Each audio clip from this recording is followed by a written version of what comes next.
Film dibuka dengan memperlihatkan seorang janda parubaya bernama Kate. Kate tinggal di daerah terpencil dan memiliki peternakan kuda. Suatu hari, dia kedatangan seorang bernama John yang merupakan tukang bangunan. Saat itu, Kate berkonsultasi tentang atap kandang kuda miliknya yang memerlukan renovasi. Setelah diperiksa, John mengatakan jika Kate membutuhkan biaya lebih kurang $9.000 untuk memperbaikinya. Keesokan harinya, Kate berkunjung ke rumah mantan suaminya yang bernama Richard, yang sudah menikah lagi dan mempunyai seorang anak. Saat itu, Kate meminta bantuan dana dari Richard untuk merenovasi kandang kuda miliknya. Richard pun memberikan selembar cek yang berisi nominal yang diminta oleh Kate. Dalam kesempatan itu, Richard mengatakan jika putri mereka datang menemuinya beberapa hari yang lalu, namun hanya sekedar meminta uang. Saat itu, Richard mengatakan jika putri mereka benar-benar sudah melampaui batas dan menjadi pecandu obat-obatan. Kate tentu saja tidak senang mendengar ucapan mantan suaminya itu. Remember, we both made pledges. It's not fine. Our daughter is very sick. Sore harinya, Kate mendapati putrinya yang bernama Claire, yang sudah berhari-hari tidak pulang, sedang berada di rumah. Saat itu, Claire meminjam iPad milik ibunya, untuk memeriksa pesan yang masuk ke emailnya. Kate pun bertanya, kemana handphone milik Claire. Saat itu, sang putri mengatakan jika handphonenya telah dirusak oleh kekasihnya yang bernama Ryan.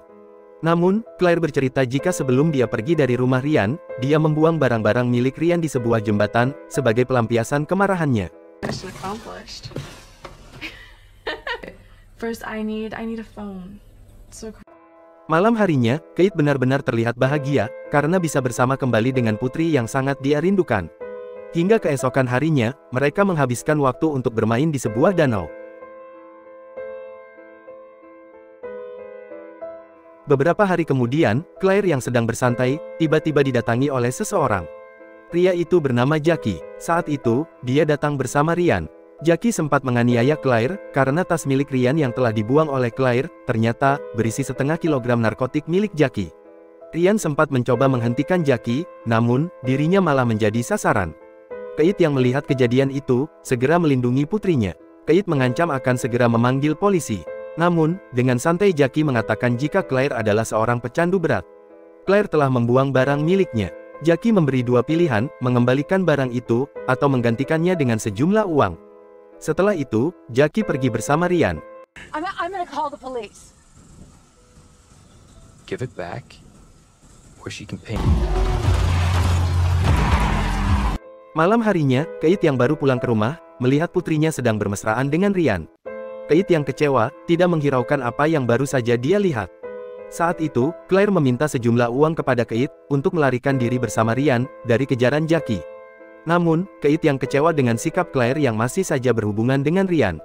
Tetapi, Claire yang sepertinya sudah sakau, membentak, dan bersikap kasar kepada ibunya.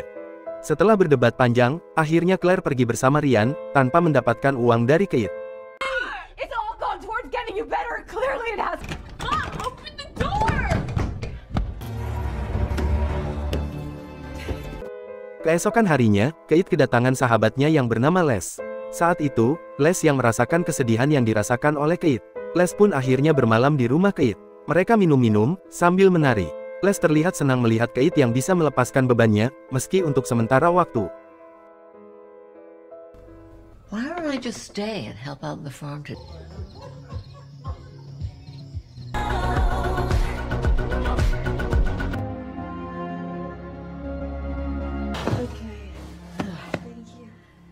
Saat bangun pagi, Kate tidak melihat Les lagi, dia hanya meninggalkan sebuah surat yang mengatakan jika dia akan selalu ada setiap Kate membutuhkannya. Di malam harinya, disertai hujan deras, tiba-tiba, Claire pulang ke rumah. Saat itu, penampilannya terlihat berantakan, dan dia terlihat begitu ketakutan. Saat Kate mendekatinya, terlihat bekas cairan merah di bajunya.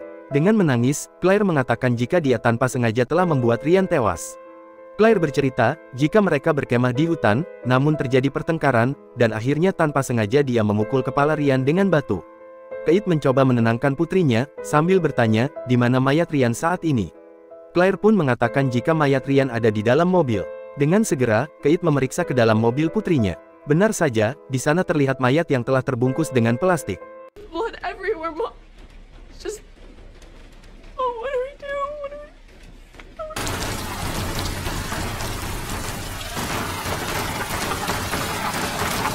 Kate kemudian masuk, dan meminta putrinya untuk segera mengganti pakaian. Kate juga berpesan, agar Claire tidak kemana-mana, sebelum dia kembali. Kemudian, Kate mengambil batako di gudang, dan mengikatnya ke tubuh mayat itu. Dia juga membawa sebuah perahu. Malam itu juga, Kate pergi ke sebuah danau. Di danau itu, dia mendayung perahunya hingga ke tengah danau. Di sana, dia membuang mayat itu. Mayat yang telah diikat batako, dengan cepat tenggelam ke dasar danau.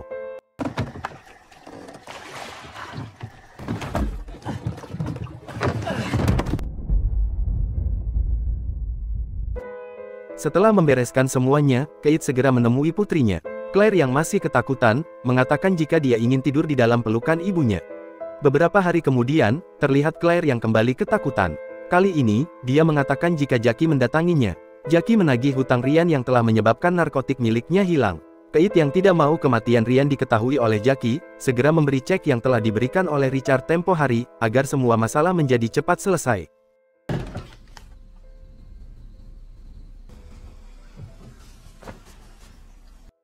Namun, keesokan paginya, Kate tidak menemukan Claire di kamarnya.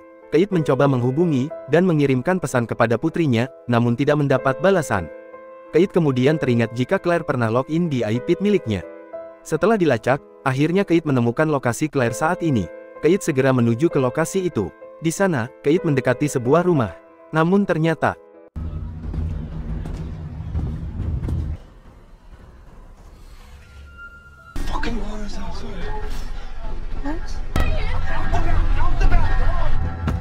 mereka segera melarikan diri. Saat itu, Kate hanya meminta putrinya untuk menjelaskan, mayat siapa yang telah dia buang di danau malam itu.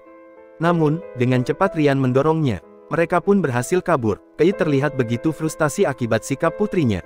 Tengah malam, Kate menghubungi Les, dan menceritakan semua yang telah terjadi kepadanya. Pagi harinya, Les datang menemui Kate. Saat itu, Les mengajak Kate untuk menginap di rumahnya, dengan harapan agar Kate bisa melupakan masalah yang telah ditimbulkan oleh Claire. Sesampainya di rumah Les, Kate disambut oleh istri Les yang bernama Gamma. Ternyata, Les adalah seorang Les boy. Les told me that you're going through it. Malam itu, mereka mengobrol sambil minum-minum. Ketika hendak tidur, tiba-tiba Kate mendapat panggilan video dari CCTV rumahnya. Ternyata, Jackie telah berdiri di depan pintu rumahnya. Dia mengatakan, jika dia mengetahui tentang pembuangan mayat yang dilakukan oleh Kate. Dia meminta Kate untuk secepatnya membuka pintu. Namun, Kate mengatakan jika dia sedang tidak berada di rumah. Tetapi, Kate yang merasa terancam, berjanji untuk menemui Jackie besok siang. Kate benar menepati janjinya. Dia kembali ke rumah untuk menunggu kedatangan Jackie.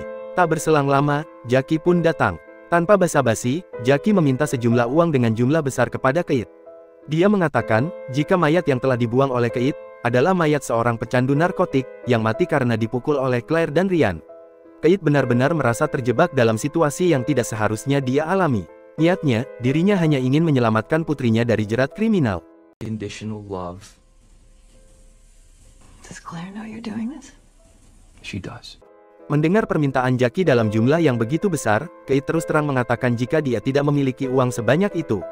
Namun, Jackie mengatakan jika Kate memiliki rumah, serta peternakan kuda, yang harganya sangat besar. Dengan kata lain, Jackie meminta Kate untuk menjual rumah, dan kandang kuda miliknya. I'm having trouble making skills.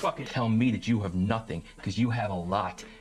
Sambil menunggu keputusan Kate, Jackie pun memutuskan untuk menginap di sebuah kamar yang ada di atas kandang kuda milik Kate. Saat malam hari, Kate mendapat pesan dari putrinya. Pesan itu berisi permintaan maaf, atas segala perbuatannya kepada Kate. Claire juga memberitahu, jika mayat itu adalah seorang pria bernama Greg Kimiski, yang mati akibat overdosis. Jackie memerintah Claire dan Ryan untuk mengurusi mayat itu. Karena masih tersangkut hutang, mereka terpaksa menurutinya. Keesokan harinya, Claire memberitahu solusi untuk uang yang diminta oleh Jackie. Dia menyampaikan jika kandang kuda miliknya, diasuransi dalam jumlah besar, dan itu cukup untuk menutupi jumlah uang yang diminta oleh Jackie. Jackie pun semakin serakah. Dia meminta Kate membakar kandang itu, bersama dengan kuda-kuda yang ada di dalamnya. Dengan begitu, jumlah asuransi akan menjadi bertambah. Namun, Jackie menanyakan, apakah kebakaran itu tidak akan menimbulkan kecurigaan dari kepolisian. Kate pun mengatakan, jika dia akan mempekerjakan Jackie sebagai karyawan di kandang kudanya. Dia akan mentransfer uang pembayaran secara berkala kepada Jackie, termasuk uang asuransi itu setelah dia menerimanya. Jackie pun setuju dengan ide itu. Tak lama kemudian, seorang wanita datang, dan langsung menuju kandang kuda. Dia adalah Emma, perempuan yang biasa les berkuda di tempat Keith, setiap seminggu sekali. Jackie segera menghampiri Emma, dan mengatakan jika saat ini Keith sedang tidak sehat, sehingga dia harus membatalkan les berkuda hari ini. Emma pun mengatakan, jika dia datang hanya untuk mengambil pelana kuda. Sebelum pergi, Emma sempat menanyakan siapa Jackie. Sesuai kesepakatan dengan Keith, Jackie mengaku jika dirinya adalah karyawan baru yang bekerja di kandang kuda milik Keith. Siang harinya, beberapa tumpuk jerami datang ke kandang kuda milik Keith. Setelah itu, Jackie menghampirinya. Keith mengatakan jika dia akan membakar kandang itu saat jam 2 malam. Dia juga meminta Jackie untuk menyiapkan suar kembang api sebagai sumber apinya. Malam hari pun tiba, Jackie datang ke kandang itu, dan meminta Keith untuk melakukan tugasnya. Dengan hati yang sangat sedih, dia mulai menyalakan kembang api yang telah diberikan oleh Jackie. Saat api membesar, Jackie segera pergi meninggalkan tempat itu.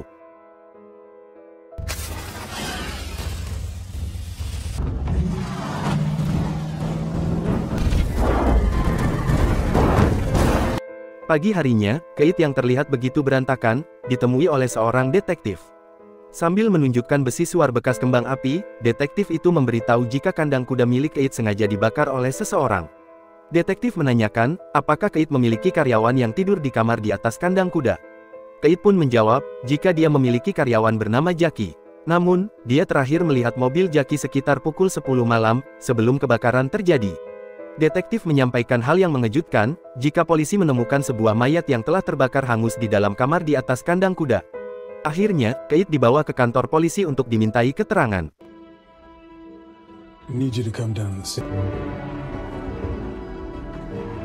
Setelah menunggu lama, akhirnya detektif datang menemui Keith. Dia menyampaikan jika polisi telah berhasil menemukan Jackie. Namun, Jackie mengatakan jika dia sama sekali tidak mengenal Keith, apalagi tinggal sebagai karyawan di kandang kuda itu. Keith pun terlihat shock. Dia mengatakan jika Jackie adalah teman putrinya, yang sedang mencari pekerjaan. Kemudian, detektif menanyakan, apakah ada orang yang melihat Jackie bekerja di kandang kuda itu. Keith pun berpikir keras. Kemudian dia teringat dengan kedatangan Emma tempo hari. Keith memberikan kontak Emma kepada detektif, untuk menanyakan sendiri kepada Emma. Detektif kemudian bertanya, apakah selama bekerja di sana, Jackie pernah membawa teman ke kandang kuda itu. Keith kembali mencoba berpikir. Kemudian dia mengatakan, jika Jackie pernah membawa seorang pria, yang dia kenalkan dengan nama Greg Kimiski. There was one person, though. Something like that? Scene kemudian beralih kepada Jackie yang sedang diinterogasi oleh detektif. Saat itu, detektif memperlihatkan foto Greg Kimiski. Dia mengatakan jika Greg Kimiski ditemukan hangus terbakar bersama kandang kuda. Dan dari hasil pemeriksaan forensik, gigi mayat itu identik dengan Greg Kimiski. Jackie sungguh menjadi bingung, dia kemudian menyatakan jika dia tidak pernah bekerja di kandang kuda itu. Namun, detektif menunjukkan bukti pembayaran gaji yang ditransfer ke rekening milik Jackie. Selain itu, detektif juga telah mendengar keterangan dari Emma, yang sempat berbicara dengan Jackie sebelum kandang itu terbakar. Fakta mengejutkan terungkap. Ternyata, sehari sebelum kandang itu terbakar, Keith menghubungi Les. Mereka pergi ke danau untuk mengambil mayat Greg Kimiski.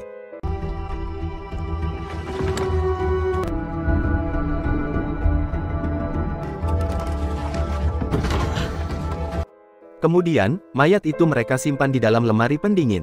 Saat malam kebakaran itu, ternyata Les ada di sana. Setelah api menyala, dan Jackie meninggalkan tempat itu, Les membantu Keith memindahkan mayat Greg dari lemari pendingin, ke kamar di atas kandang kuda.